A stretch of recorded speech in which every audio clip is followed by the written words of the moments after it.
Bonjour à tous, bienvenue sur cette chaîne.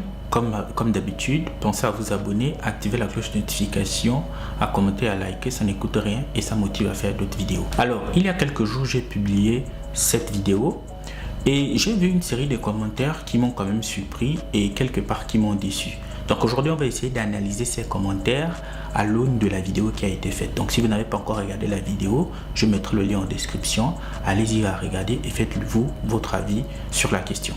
Alors donc, comme je disais, j'ai publié une vidéo. Le titre de cette vidéo, c'était Le Gabon est maudit. Donc dans cette vidéo, ce que je disais, c'était que je dressais un portrait de toutes les tares qui caractérisaient la société gabonaise. Je disais finalement qu'au regard de toutes ces tares-là, est-ce qu'il n'y avait pas matière à se demander s'il y avait des forces occultes qui habitaient le Gabon? Et je le dis parce que de nombreux Gabonais ont souvent émis cette hypothèse. Je me souviens d'une chanson que presque tous les Gabonais connaissent, du groupe Mauvaise Haleine, intitulée Ngongol, qui était marqué par effectivement ce passage en revue de toutes les tares que traversait le Gabon. Donc cette vidéo, ce clip a été produit en 2009. On se souvient d'un passage dans lequel l'un des rappeurs dit « Pays maudit par les politiciens ». Donc l'idée de malédiction finalement se construit autour du fait qu'il y a des tares, autour du fait qu'il y a un certain nombre de problèmes qui caractérisent la société gabonaise. Et à partir de ces problèmes qui caractérisent la société gabonaise, d'aucuns se disent qu'au-delà tout simplement des réalités palpables, il y aurait une réalité invisible qui caractérisera ici les tares, qui caractérisaient tous les problèmes que l'on rencontre.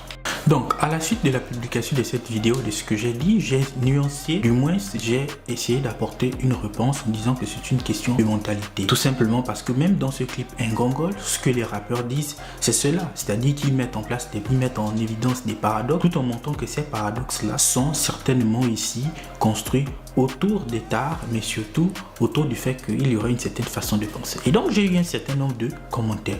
Donc, on a notamment ce commentaire-là, dans lequel on a quelqu'un qui commente, qui dit que finalement, je serais stupide et que la situation dans d'autres pays serait pire. La question que je pose, c'est parce qu'une situation serait pire dans un autre pays que l'on doit ici se conformer à ce qui se passe dans notre pays, on doit se conformer à toutes les tares, on doit finalement ici accepter qu'il y ait des manquements, parce que la réalité sociale et économique d'un pays X n'est pas la même réalité sociale et économique d'un pays Y. Si tu prends un pays comme le Nigeria, avec le nombre, la population, la démographie de ce pays, et si tu compares au Gabon, ils ont certainement des problèmes de délestage, mais à des ampleurs différentes, avec des effets différents, parce qu'on a une population gabonaise d'à peine de 2 millions d'habitants, et là-bas on a des millions d'habitants. Donc quand on fait la comparaison, ça n'a pas de sens, et ça ne sait pas ce qui permet de dédouaner ici les tares que l'on constate dans notre pays. Après, la question que je me pose, est-ce qu'on est dans un concours de médiocrité? C'est-à-dire qu'on va voir celui qui est le moins médiocre ou celui qui est le plus médiocre? Non, chaque pays a ses réalités et chaque citoyen a ses standards de vie. Pour un Gabonais qui n'a pas l'électricité, imaginez un Gabonais qui finalement a un commerce et qui se retrouve avec des délestages 7 jours sur 7 pratiquement. Comment fait-il pour nourrir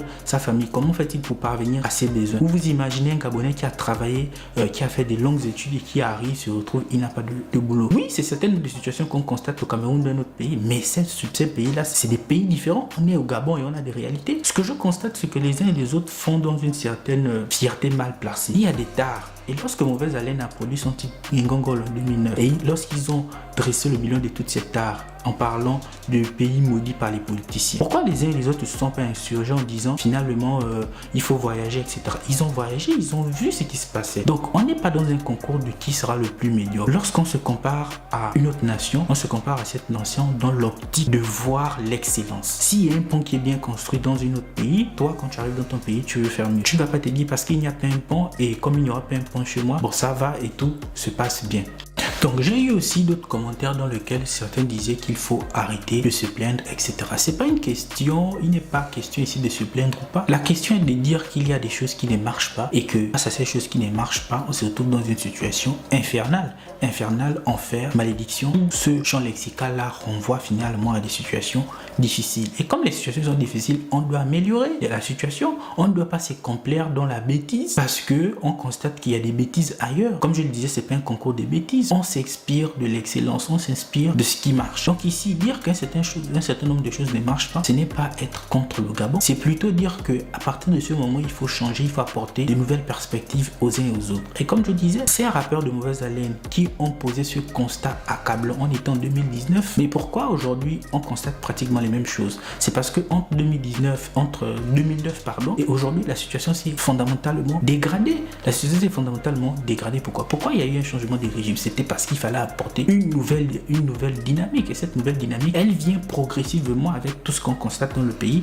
avec ses limites et avec ses réussites. Donc quand les uns et les autres se posent en disant au nom d'une fierté mal placée qu'il fallait pas peut-être ici critiquer, parce que c'est ce qui ressort de là en fait. Dresser cette critique ne signifie pas qu'on est contre le Gabon, ne signifie pas que rien ne marche, parce que l'argument que j'ai entendu dans les commentaires c'était que oui, dans d'autres pays, mais dans d'autres pays, ces pays ont leur réalité, vous avez votre réalité. Et lorsque la Russie et la Chine et les États-Unis se comparent, ils ne se comparent pas au nombre des difficultés qu'ils rencontrent, ils se comparent au nombre des avancées scientifiques et technologiques qu'ils rencontrent dans leur pays. Donc je suis quand même assez déçu de constater que les uns et les autres se confortent dans une posture de fierté mal placée en défendant l'indéfendable. On constate toute cette art-là. Je n'irai pas parler de ce qui concerne le Cameroun ou de ce qui concerne notre pays. J'ai un pays, c'est le Gabon, et je me concentre sur ce pays et je regarde ce qui ne marche. Je n'irai pas aller dire, parce qu'il n'y a pas de route au Cameroun ou dans un autre X pays, que je vais dire, ah oui, donc comme il n'y a pas la route au Gabon, ça ira, ça va aller. Non, je me concentre au Gabon, il y a des tares et ces choses doivent changer, il faut améliorer. Et c'est ce que je disais parfaitement dans la vidéo, un problème de mentalité. Lorsqu'on voit des uns et des autres dire, parce que dans X pays, Y pays, il y a telle situation, ça signifie qu'on ne doit peut-être pas dire que la situation est grave.